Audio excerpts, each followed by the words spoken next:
Can you be able to hear me from the other end? I want to confirm if you can hear me so that we can be able to get started.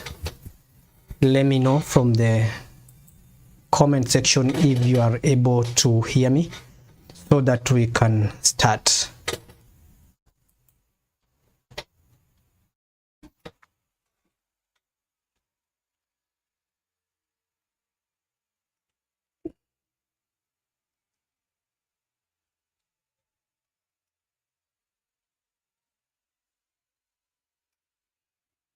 Kindly write in the comment section that you can hear me so that I can be able to know that you are there.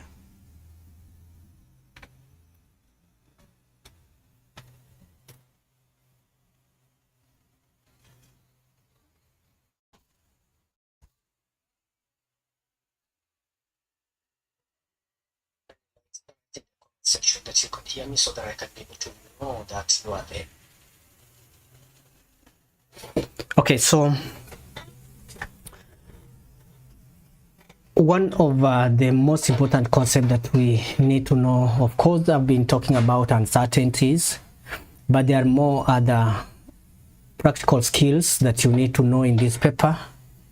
You need to know which is the accurate way of taking measurements, and how do you correct some of the errors, such as systematic error and random errors. In this case, we are told in this paper that a student is investigating the effect of temperature on the physicosity of oil by measuring how fast the oil flows through a funnel, and the uses the apparatus are shown there. So we can see here what's happening is that the liquid is going to be poured into the funnel, and then that liquid is going to flow so that it can be able to enter into this measuring cylinder. So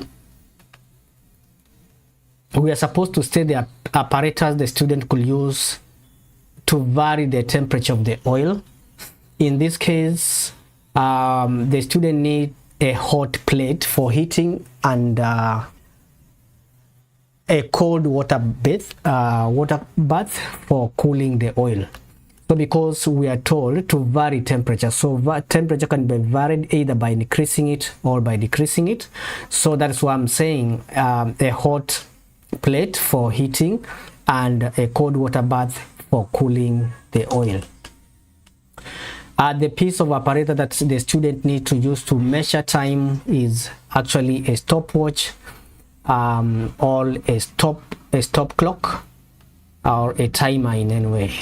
So we need also to understand the advantages of using digital apparatus against analog apparatus. In this case, we have a liquid in thermometer and we have a digital thermometer. So the advantage of using a digital thermometer here is because it has high resolution. It can measure up to 0.1 degrees Celsius. Also, this thermometer has no error of parallax, because you can easily read your answer from the screen. So unlike the liquid in thermometer, which can have error of parallax in the process of reading. So at that given point, you are supposed to identify which is the better instrument to use or to go for.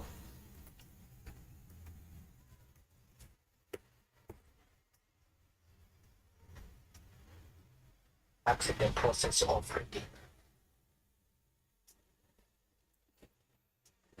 Right, so identify one control variable in this investigation. One of the control variable is to keep volume and mass of the oil constant, so that, because that can affect the investigation. Describe how the variable can be controlled. This can be done by checking the volume of the oil in the measuring cylinder each time the liquid is poured in. Yes. And if you have a questions where something is not clear, you need to write in the comment section that I can be able to repeat and also clarify.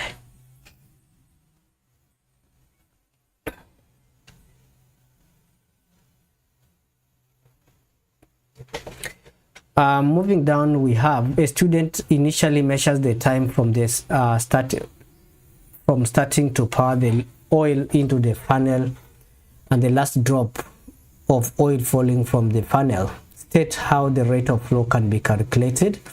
Rate, remember, will be volume over the time taken.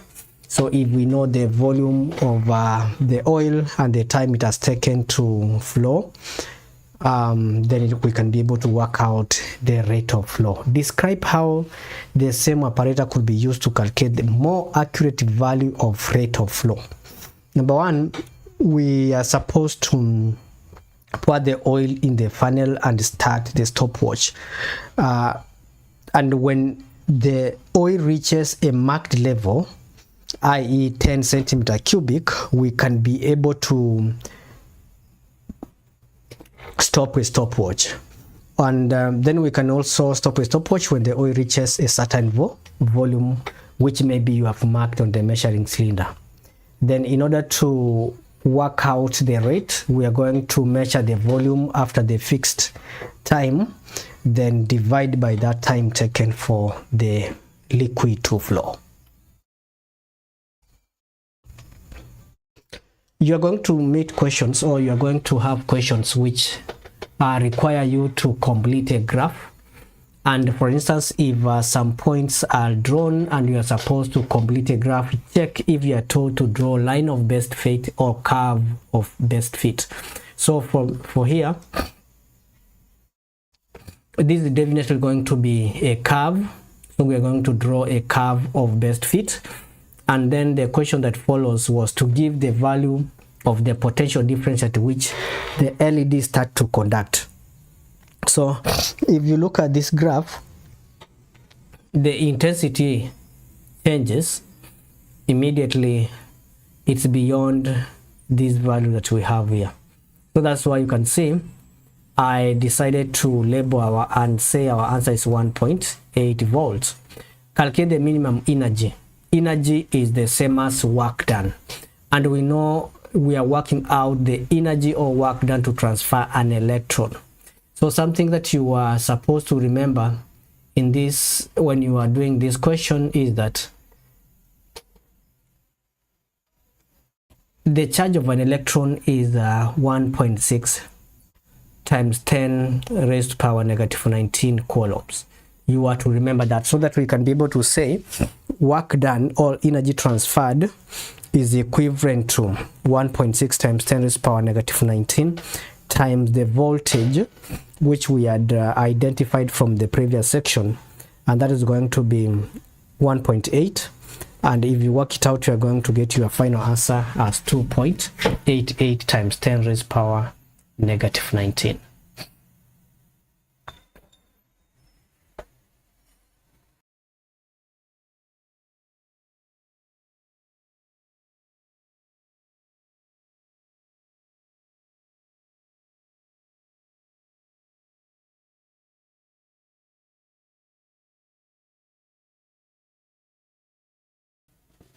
All right, so up to that point, that is what exactly we were supposed to do in this particular question.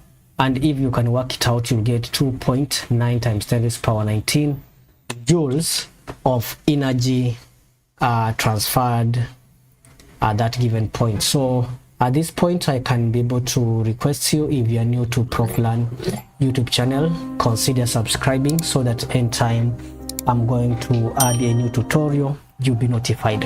And don't forget to join our Patreon page where I usually upload the PDF of this paper that you can see I'm working on here. So let's move to the next part. And the next question was asking us to light is emitted when electron releases energy as a photon. The student tested a second LED which emitted light of wavelength 625 nanometer.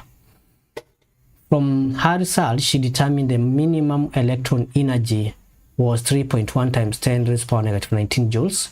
Calculate the value of Planck's constant. So we can be able to say energy is equal to Planck constant times frequency but frequency itself is basically speed of light over the wavelength. So that now frequency can be replaced here in order to have our answer being energy is equals to Planck's constant times speed of light in a vacuum over the wavelength. And we have to remember that nanometer means times 10 raised to power -9, so that we can be able to replace it here. So for us to find h, we are going to make h the subject to the formula, and h will be 3.1 times 10 raised to power 19 times 625 times 10 raised to power -9. So if we work it out, we are going to get our answer as 6.4 times 10 raised to power -34 joules second, which is basically Planck's constant, because Planck's constant is approximately this value that we are having here. So the most important thing we were supposed to remember is this formula, so that we can be able to apply in order to work it out. The LED does not produce monochromatic light. Remember, monochromatic light is light of a single frequency or a single wavelength. So meaning this LED produces light of different wavelengths or a range of wavelengths. So we are going to say there will be different range of wavelengths produced from the LED. So if the wavelength of light emitted is longer, then the calculated Planck's constant will be larger, because we have already said that Planck's constant is going to be calculated from this value that we have here, is equals to lambda times the energy of the photon and over speed of light. So you can see Planck's constant is directly proportional to wavelength. So if the wavelength is larger, also the Planck's constant calculated is going to be larger. The accuracy of the value of Planck's constant is calculated depends on the minimum potential difference determined from the graph. Explain how the student will reduce the uncertainty in her value of minimum potential PD. So you can see the minimum PD start changing from this given point. So which means that the student will do very small increment between 1.5 and 1.2, so that we can be able to get different close values, so that we can be able to get the best or an accurate line of best curve. Yeah, an accurate line of best curve. So we are going to say here there will be different. Okay, we've said that the student will take measurement of PD between 1.5 and 2.0 at small increment, and this will allow a more accurate curve of best fit, a more accurate curve of best fit. So basically that's what we're going to say in this particular question. And if you are new and you are joining Proflan for the first time, it's high time for you to subscribe and also leave a comment down below. Keep checking and also join our Patreon page, so that you can be able to download the PDF I'm working on here, which could also save your time. All right, so moving on to the next part of the question, we are supposed to look at question number 3. We are told a student investigated how the power output of a solar cell is affected by temperature. The intensity of light incident on the cell remains constant. So we are going to see how the output is affected by the temperature, and the student determined the power output of the solar cell at different temperatures. Complete the diagram to show the circuit that will allow him to determine the power output of the solar cell. So for us to be able to calculate power, we need to remember that power is equals to current times voltage. This is the formula that we should have in mind. so that whenever we are trying to take the measurement for power, we have to remember that we need the current. So if we need the current, we must have an ammeter somewhere, and also if we need a voltage, we need a voltmeter somewhere, which is going to enable us measure the voltage. So something also that you need to remember at this given point is that the voltmeter must be connected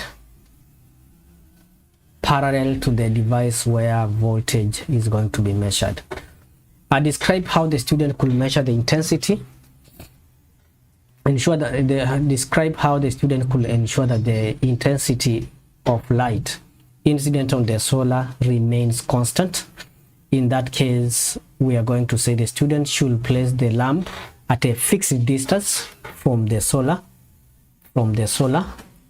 and also maintain the angle of the solar cell to the light the same. So because the angle of inclination can affect, so the angle of inclination can affect the intensity, so which means that the angle should be maintained, and also the distance between the solar cell, together with the angle should be maintained constant. So in this section, you see from the first question, we have looked at a scenario whereby we were supposed to state how the temperature can be varied. We said a hot plate and a cold water bath could be used. We also looked at to justify the choice of a digital thermometer, and there we say that a digital thermometer does not have error of parallax, and also the digital thermometer has a higher resolution than a liquid in thermometer. To identify control variable, in that case, experiments volume should be kept constant, and also the mass should be kept constant. Describe how the variable can be controlled. Anytime you are given a question and you are supposed to work out what to say the control variables, you look at those quantities which can affect the performance or the result. Right, rate of flow, we said volume over time. In that case, for those who are joining, this is what we have already mentioned. So the next part that we are going to move is question number 3. Describe how the student could ensure that the intensity, we have said that the student should place the lamp at a fixed distance, and also ensure that the angle of inclination of the lamp to the solar should remain the same. State the method the student could use to increase the temperature using a water bath and a heater, and also to heat the water, and also use an immersion heater in that case, or an electric heater in that case. At room temperature, the student measured the potential difference to be 2.74 and the current to be 45 milliamperes. We are supposed to calculate power. So we were to remember that power is current times voltage, but you also need to remember that this is 45 milli. So you have to multiply by 10 raised to power -3 so that you can convert it to amperes. Well, once you've worked out, you'll get 0.12 watts. They measured the intensity of light incident on the solar cell, and that was 200 watts per meter square. We are supposed to calculate the efficiency of the solar cell at room temperature. So the first thing that we need to understand is that intensity is usually power over the area. But we don't have the area. We can be able to work it from here. We can be able to convert these millimeters to meters so that we can be able to say power is equals to intensity times area. So working out the area, we shall get 3.6 times 10 raised to power negative 3, and the intensity was provided, so the power was 0.72 watts. Energy is useful power output over total energy. So to calculate the efficiency, efficiency is going to be useful power output over total input times 100, and if you work it out in a percentage, you'll get it approximately 17%. Anytime you'll be given tables in this exam, something that you need to remember, you will be told to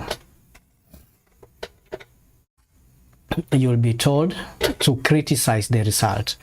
So to criticize the result, you are going to look at the consistency of the decimal places and the number of significant figures that are given. So if we can look at the data that was provided here, we can notice that there is inconsistency in the number of decimal places and significant figures in the I column.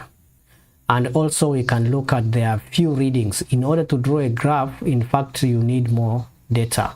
So the data that is provided is less, and also inconsistency in the decimal places in the current values, and there are a few readings, and you can also inconsistency in the interval of temperature reading.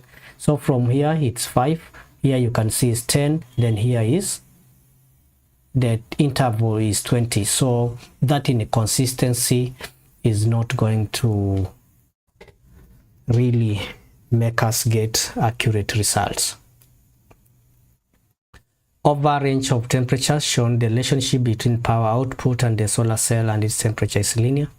Describe how the student could use a graph method to determine the rate of power output.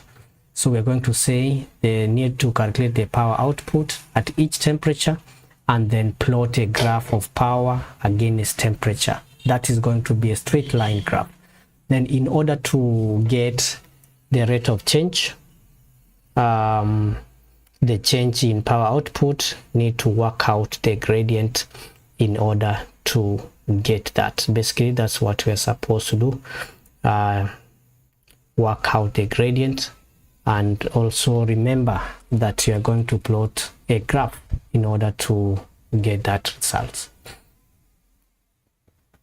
When an object is in contact with a horizontal surface, there is a maximum frictional force F, and this frictional force F is given by this relation here, where mu is the constant, n is the normal. Now the question that we are asked, describe how the student can determine F, and the situation shown here. The student should increase the slotted mass until the rubber stand to slide, because we are trying to find the force that can make this to start to slide. So we keep on adding the slotted masses until it starts to slide, and then to calculate the frictional force, we need to work out the force is equals to mg, because now the force is equivalent to the weight of that object. So you can write in the comment section if you're getting value, and also let me get to know whether you are benefiting of what you are doing. If you're new to Proflan, consider subscribing, and also check in the Patreon page, whereby you can be able to download this paper. Right, so moving on to the next part, explain how the values of n are calculated. And you can see our n is the normal reaction force. So we are going to add a mass m to 250 gram rubber block. So in order to calculate that, we are going to say add a mass m, that mass should be in kgs, to 0.25. I converted the 250 grams to kilograms, then calculate the weight using the formula weight is equals to mass m plus 0.5 times gravitational field strength, which is 9.81 in that case. When you are plotting the graph, you have to ensure what's on the y-axis as you are told, and what should be on the x-axis there. So that's why you can see I ensure that the force N is on the force is on the y-axis, and we have N in the x-axis.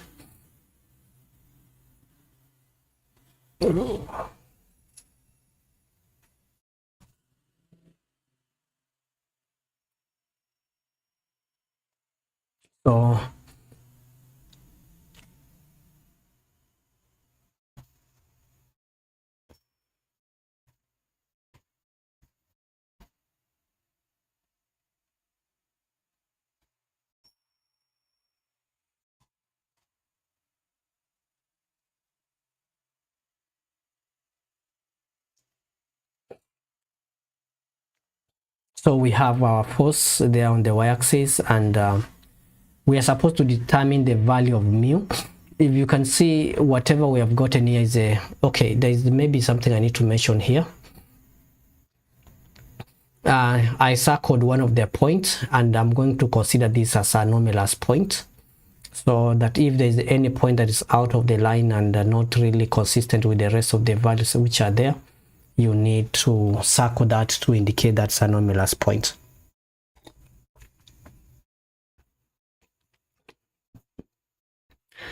Remember, we were told here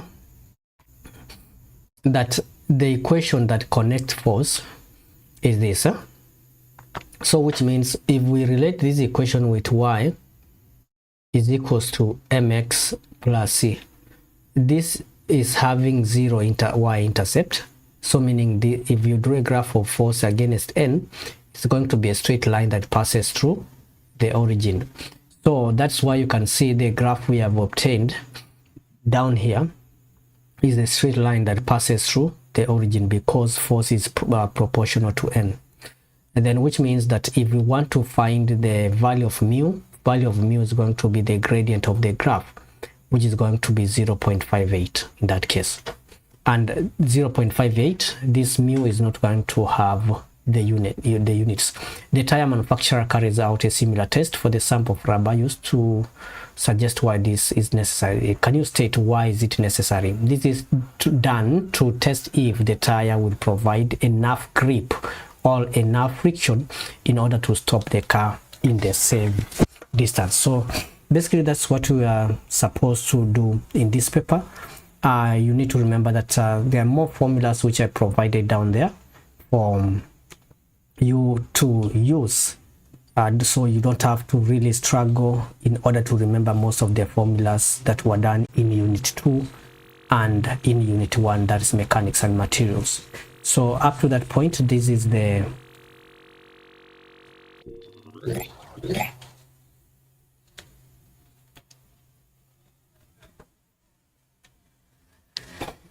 it's quite strange that I was explaining most of the concepts, I think, and it wasn't displaying at the other end. So I think I need to ensure that I run you through what I was saying by the time the display disappeared. I don't know at what time did the display disappear. All right, so let's look. Maybe the display disappeared. Yeah, this one I mentioned the display might have disappeared when we were talking about this. So there is inconsistency in the interval of temperature, because you can see from here to this is 5, from here to here is 10, from 30 to 50 is 20. So that inconsistency in the temperature can really affect the results. Inconsistency in the number of decimal places in the current. You can see here we are having 1 decimal place. Here we are having 2 significant figures. So there is inconsistency in the number of decimal places as well as the number of significant figures. So there are a few readings. So this data is not really enough to draw a graph and get the accurate curve or best fit. Over the range of temperature, we have shown that need to calculate power output. In order to discover, the student could use graphical method to determine the change. So for us to determine the change, we need a graph, and the graph should be the power output for each temperature. Then plot a graph of power against temperature, and then the rate is going to be the gradient of that graph that you are going to get. I was talking about an experiment whereby was trying to determine which amount of force can be able to move this. So describe how the student could determine F. This F we are talking about, the force. F is what? F is frictional force, yeah, but that frictional force will be equal to the force that is pulling down here, right? So for us to determine the frictional force that is pulling backward, we need to add slotted mass until it starts to move. So we keep on adding the slotting mass until it starts to slide. Then to calculate the frictional force, we use the frictional force is equals to mass times gravity. The slotted mass times the gravitational field strength, which is 9.81.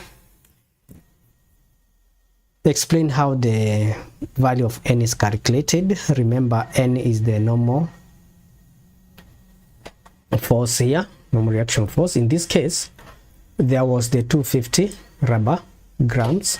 So we have to add the mass, keep on adding the mass so that we can be able to vary the force there. So we're going to say add the mass M in kgs to 0.25 kg. Remember, it was 250 grams.